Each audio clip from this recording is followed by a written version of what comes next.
In this example, we are asked to find A, which is D bar, which is the mean of the differences, B, which is SD, which is the standard deviation of the differences, C, which is the t-test statistic, and D, the critical values. The first thing we need to do is to find the difference for each pair.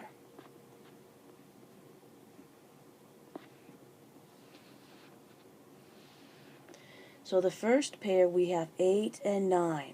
8 minus 9 is negative 1. The next pair is 8 and 6. We subtract, we get 2. The next pair is 5 and 5. We subtract, we get 0. The next pair is 2 and 5. We subtract, we get negative 3. The next pair is 7 and 3. Subtracting, we get 4.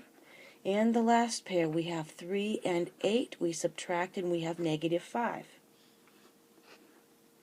So now you need to take all these numbers in this last row, these differences, put them into list 1 in your calculator and find the mean. When you find the mean of those numbers, you've found D bar, the mean of the differences. And you should end up with negative 0.5. For part B, you need to look at SX on your calculator. That'd be the standard deviation. And you should end up with 3.3.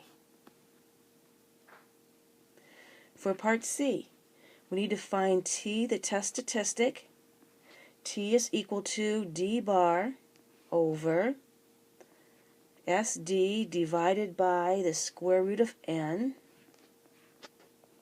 So let's plug in the numbers. D bar we just found is negative 0.5. The sample standard deviation was 3.3. And the sample size is 6. So working that out, rounding to 3 decimal places, you should have negative 0.371.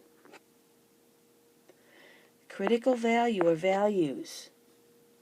Well, we're testing the claim that the mean difference is equal to 0, so therefore H1 would be that the mean difference does not equal 0.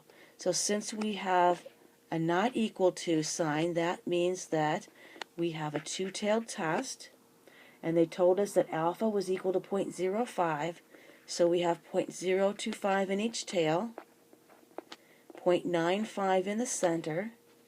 The sample size was 6, so the degrees of freedom is 5.